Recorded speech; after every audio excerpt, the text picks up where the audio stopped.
Hola, ¿qué tal? Muy buenas tardes. Un placer como siempre estar los miércoles a la tarde con ustedes.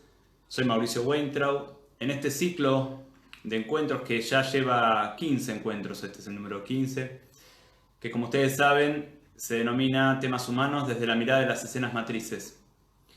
Un ciclo que, como digo, empezó primero como una idea de compartir algunos conceptos y que lentamente fue tomando forma y recibe, yo diría, diariamente comentarios y mails y mensajes que provocan para mí una gran alegría porque es una interacción, una posibilidad de contactarme quizás con algunos de ustedes a los que no conozco personalmente, con otros a los que sí conozco personalmente.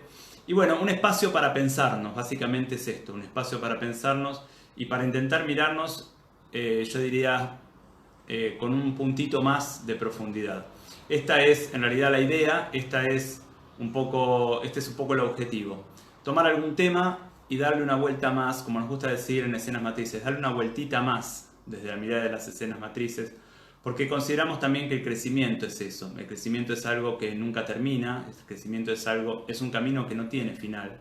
Quizás incluso es el movimiento de la vida, que finalmente es el movimiento del crecimiento. Por eso intentamos siempre un pasito más. Nuestro movimiento, nuestra intención es humilde, es corta, no es resolver nada, no es terminar nada, es simplemente dar un paso más en nuestra comprensión de nosotros mismos, en nuestra comprensión de lo que nos pasa, en nuestra comprensión de cómo nos vinculamos con la vida, con nosotros mismos, y profundizar un poquito más. Por eso nuestro aprendizaje tiene que ver con lo espiralado.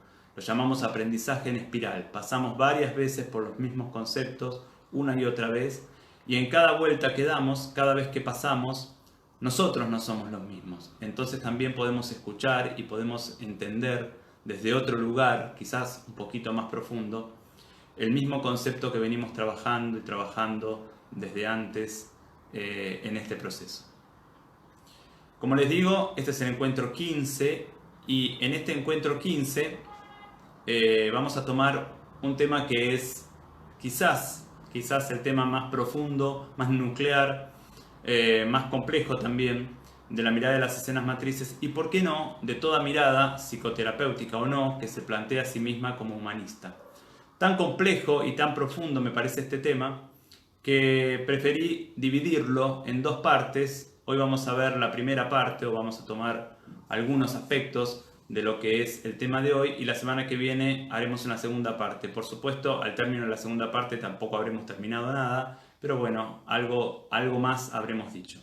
El tema, como ya saben, es el amor y es un tema que nos atraviesa desde distintos lugares. Nos atraviesa porque en algún punto nos movemos por y para el amor y nos atraviesa porque también estamos en una cultura en donde muchas veces se hace hincapié en ser amorosos, se nos propone un movimiento amoroso sin saber exactamente qué significa eso y a veces también confundiéndonos acerca de lo que es un movimiento desde y hacia el amor, por lo menos desde mi perspectiva.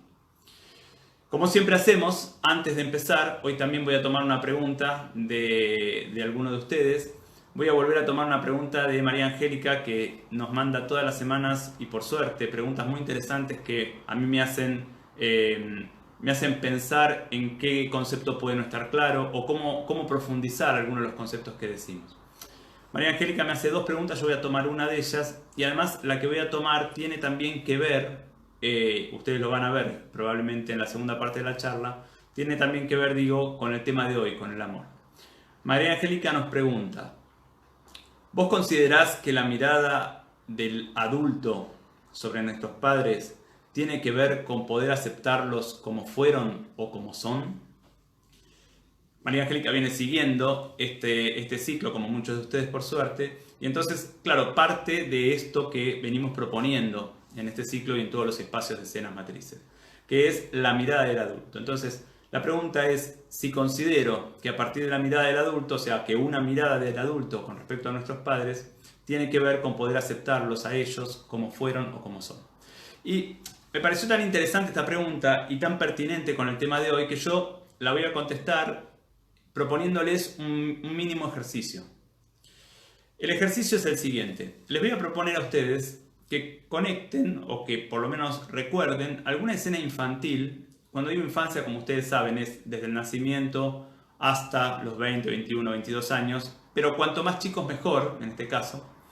Alguna escena, digamos, de la infancia de ustedes que ustedes sientan que de alguna manera o de otra sigue jugando hoy. Es decir, una escena que ustedes tienen la sensación que no está del todo sanada. Una escena que obviamente habrá sido displacentera para ustedes, en donde quizás fueron de alguna manera u otra agredidos por los padres o abandonados, o no se sintieron mirados, o no se sintieron entendidos o atendidos según lo que necesitaban. Una escena que ustedes sientan que todavía está dando vueltas. Les voy a proponer que la vean, que la vayan recorriendo como si fuera una película, ¿sí? Que la vayan viendo transcurrir adelante de ustedes como si fuera una película. En esa escena están ustedes siendo un niño o una niña, está seguramente al menos uno de los padres, si no los dos. Si eligieron una escena donde no están los padres, les propongo que la cambien y que busquen una escena donde esté por lo menos uno de los padres. Y como es una escena, yo diría, displacentera, que quizás todavía está jugando, lo que les voy a proponer es que vayan recorriéndola, les digo, como si fuera una película, hasta el momento en donde hay mayor displacer para el niño o la niña que fueron.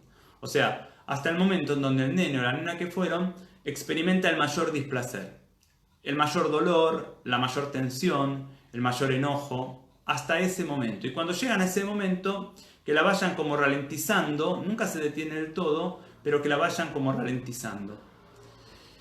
Y les voy a proponer que mientras está casi detenida, ustedes puedan pensar qué les pasa a ustedes cuando ven esta escena. Es decir, qué les pasa a ustedes hoy cuando ven esta escena. Y aquí van a aparecer distintas posibilidades. Voy a poner un ejemplo para que se entienda. Digo, imagino una escena donde mi mamá me está pegando. ¿Qué me pasa a mí cuando miro esta escena? Si yo digo, por ejemplo, tengo miedo, evidentemente quien está respondiendo no soy yo, adulto, mirando la escena, sino que es aquel nene, porque es ese nene el que tenía miedo. Entonces, si aparece una emoción por el estilo, vamos a volver como al presente. La pregunta no es qué le pasaba al nene que fueron, o a la nena que fueron cuando estaban en esa escena, sino qué les pasa hoy a ustedes cuando ven esa escena. Y acá es donde yo voy a incluir a la pregunta de María Angélica. Si la respuesta de ustedes va en el sentido de me da pena mi mamá, por ejemplo, porque tenía que cargar con la responsabilidad de educarme o lo que sea, digo, si me da pena mi mamá, si entiendo a mi mamá o a mi papá, ¿no? Depende de quién esté en la escena. Si lo comprendo, si entiendo porque a ellos también les pasó lo mismo en su infancia. Si acepto que tuve padres, es decir, si va en este sentido la respuesta, todas estas respuestas están destinadas a mirar al padre o a la madre y no están mirando al nene o a la nena que fueron. Y acá es donde yo incluyo esta pregunta de María Angélica. La pregunta de María Angélica tiene en sí la respuesta. Cuando ella me pregunta, desde tu concepto de adultez, ¿ser adulto implicaría aceptar a los padres como fueron o como son? Mi respuesta es definitivamente no. Porque mi concepto de adultez tiene que ver con ser hoy el padre del nene o de la nena que fui. Es decir, mi vínculo no es con los padres. Mi vínculo es con la nena o el nene que fui. Y este es un punto que suele costar bastante poder entender. Digo, cuando uno trabaja con un paciente, que muchas veces viene con una idea similar de lo que tiene que ver con la sanación, como la que trae María Angélica, o por lo menos como la que me plantea en la pregunta, ¿no? Muchas veces el paciente viene creyendo que el movimiento saludable será aceptar a los padres como eran, o como son, ahora me voy a referir al como son, aceptar a los padres como eran. Aceptar puede ser también entender, justificar, honrar, amar, etcétera, etcétera, etcétera. O sea, cada vez que el paciente viene con esta idea, en realidad lo que nosotros proponemos no tiene que ver con aceptar a los padres como eran o con no aceptarlos como eran. Tiene que ver con mirar al nene, no a los padres. Porque como ustedes entenderán, cada vez que yo pienso en una cena infantil y voy a mirar a los padres, le doy la espalda al nene. Entonces, el concepto que en escenas matrices tenemos como parámetro de salud, justamente no tiene que ver con los padres, tiene que ver con la relación que yo hoy, adulto, establezco con el nene que fui. ¿Y qué relación voy a establecer con esos padres en función de lo que el nene necesitaba? El nene de la historia infantil, de las escenas matrices, y el nene que hoy está dentro mío en las escenas copia, o sea, en las escenas de mi vida cotidiana.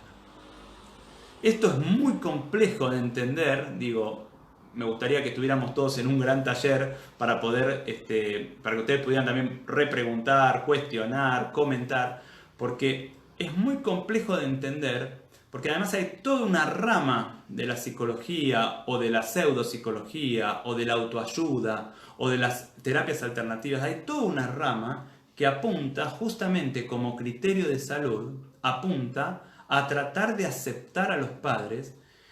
Y yo insisto, no estoy diciendo ni que sí ni que no, digo que cuando yo me dispongo a tratar de aceptar a los padres, en ese momento le doy la espalda al nene que fui. Y probablemente reedito lo que mis padres han hecho conmigo. Esto tiene muchísimo que ver con lo que vamos a ver hoy del amor, pero quiero dar una vueltita más a la pregunta de María Angélica. En realidad ella la propone y yo la voy a continuar, porque ella me dice: ¿considerás que el criterio de salud tiene que ver con aceptar a los padres como fueron o como son? Y me voy a referir a este como son. Si yo soy adulto, si tengo más de 22, 23 años, si yo hoy soy adulto, ya no tengo padres. Las personas que son mis padres biológicos son mis padres biológicos, no tienen función de padre. Cosa que también es muy complejo de entender qué significa no tienen función de padre. Digo, no tienen función de padre quiere decir, no necesito de ellos ni su aceptación ni su validación, no necesito de ellos que ellos me acepten. Lo cual no quiere decir que yo me dé cuenta, o no quiere decir que si ellos no me aceptan a mí no me mueva, pero justamente si me mueve tendré que trabajar yo para ver por qué todavía necesito su aceptación o su validación. Y voy a unir estas dos cosas, digo, la aceptación con los padres con la aceptación con los padres como son, porque cuando yo me planteo aceptar a los padres, no me doy cuenta de que soy un adulto, me sigo pensando como niño. Y esto me importa muchísimo y entramos directamente con esto en el tema de hoy, que es el amor. Y lo primero que voy a decir sobre el amor es que el amor, así como Aristóteles decía, el ser se dice de muchas maneras, el amor se dice de muchas maneras, básicamente de dos. Amor es una emoción, esto a mí me gusta escribirlo con minúscula, amor con minúscula es una emoción, y amor, con mayúscula, es una esencia. Y ambos significados son profundamente diferentes y tienen, si uno no comprende la diferencia, también hay consecuencias al confundir uno con el otro. Entonces, cuando nos referimos al amor como emoción, nos referimos al amor dentro de las emociones que hemos visto. Es decir, el amor, como ustedes ya saben, ya lo hemos visto, es una de las 5 emociones primarias. Recordemos que las emociones primarias son 5, 2 placenteras, amor y alegría, 3 displacenteras, tristeza, miedo y enojo. En este sentido, el amor, con minúscula diría yo, el amor es una emoción placentera, que es parecida en un punto a la alegría, aunque diferente, y es diferente, bastante diferente, yo diría quizás profundamente diferente, a las 3 emociones displacenteras, tristeza, miedo y enojo. El amor tiene una función como tienen todas las emociones. Todas las emociones primarias tienen una función. La función del amor, ¿cuál es? Es hacerme saber con quién quiero estar, con quién me gusta estar y también qué es lo que me apasiona hacer, ¿no? Uno ama una actividad, uno ama a una persona, Uno también puede amar un objeto, pero básicamente el amor me dice con quién quiero estar y qué es lo que me apasiona, qué es lo que me gusta hacer, qué es lo que me realiza. En esto, digamos, se diferencia, como digo, un poco de la alegría y se diferencia mucho de la tristeza, se diferencia mucho del enojo, se diferencia mucho del miedo. Ahora bien, esto es el amor como emoción. Pero el amor, y esto es lo que más me importa en realidad, porque como emoción lo conocemos, el amor es también, por lo menos para escenas matrices y en general para las escuelas humanistas, el amor es una esencia. Y acá entramos en otra cuestión. ¿Qué significa que el amor es una esencia? Que el amor es lo fundamental del sujeto, es la base del sujeto. Desde las escuelas humanistas, y escenas matrices lo es una mirada humanística, el sujeto es básicamente bueno. ¿Qué significa básicamente bueno? Que es básicamente amoroso y expresa su amor a través de su bondad. ¿Por qué decimos que el sujeto es básicamente amoroso? Porque todo lo que hacemos tiene que ver con la expresión del amor o con la búsqueda de amor. Claro, ustedes me dirán, hay un montón de ejemplos en el mundo en donde esto no parecería ser así. Y la verdad es que no parecería ser así. Porque justamente para poder detectar el amor en un gesto que tenga que ver, o en un movimiento, o en una conducta que aparentemente, o que muestre, más que aparentemente, que muestre otra cosa, como por ejemplo la agresión, la violencia, el abandono, etcétera, etcétera, etcétera, hay que poder aprender a tirar de a poco de esta conducta hasta ir encontrando por qué este sujeto que llevó a cabo una conducta, por ejemplo, agresiva, por qué este sujeto lleva a cabo la conducta agresiva, qué es lo que en realidad quisiera, cómo se fue atascando y cómo fue quedando atrapado en sus propios mandatos, en sus propios roles, en los propios condicionamientos, hasta llegar a aquel ser que este sujeto era, cuando era un niño, que era esencialmente abierto y amoroso. ¿Qué le pasó a este sujeto abierto y amoroso cuando niño que llegó a ser este adulto cerrado y agresivo? O cerrado y abandónico, o cerrado y con dificultades para vincularse. ¿Qué le fue pasando? Este movimiento de ir desde la conducta de hoy hasta cómo se armó el psiquismo de esta persona es el movimiento terapéutico. Cuando uno puede aprender a tirar del hilo lentamente desde la conducta de hoy, que es agresiva para con el otro o para consigo mismo, hasta llegar a aquel primer ser blando, amoroso y abierto, cuando uno puede hacer esto, se va dando cuenta que todo finalmente es expresión del amor o búsqueda del amor. Como decía uno de mis grandes maestros, Norberto Levi, el odio es amor desesperado. Es decir, el odio es un sujeto que odia porque ama y no se siente correspondido en el amor, o no se siente reconocido en el amor. Con esto, y este es el problema, con esto no estoy justificando ni el odio, ni los movimientos agresivos, ni los movimientos abandónicos. Estoy solo describiendo cómo empieza de una manera el sujeto y a partir de lo que le va pasando fundamentalmente en el vínculo con sus padres, a partir de lo que le va pasando, se transforma en un sujeto que expresa otra cosa que no es el amor original y esencial. El amor como esencia tiene que ver con esto, tiene que ver con poder darme cuenta de esto. Ahora, ¿qué pasa? ¿Cuáles son las características del amor como esencia? Que el amor como esencia no es diferente a las otras emociones, porque justamente el amor como esencia no es el amor como emoción. El amor como esencia no es una emoción. El amor como esencia incluye a las otras emociones. Y este es un problema crucial cuando uno empieza a trabajar con una escuela que me propone ser un sujeto amoroso, pero confunde el amor como esencia con el amor como emoción. Porque el amor como emoción excluye las otras emociones, pero el amor como esencia incluye las otras emociones. Porque el amor como esencia no es una conducta, es un lugar a partir del cual uno lleva a cabo conductas. Cualquier conducta puede ser una conducta amorosa o no, amorosa como esencia, amorosa con mayúscula o no, depende de qué lugar yo la lleve a cabo. Una conducta agresiva también puede ser una conducta amorosa si es que esa agresión es la que se necesita, la que necesita el agredido para crecer y el agredido está a mi cargo, o es la que yo necesito para defenderme. Porque el amor como esencia, como digo, no es una conducta, es un lugar a partir del cual. Y es un lugar a partir del cual se desarrollan conductas. Y es un lugar que tiene algunas características puntuales.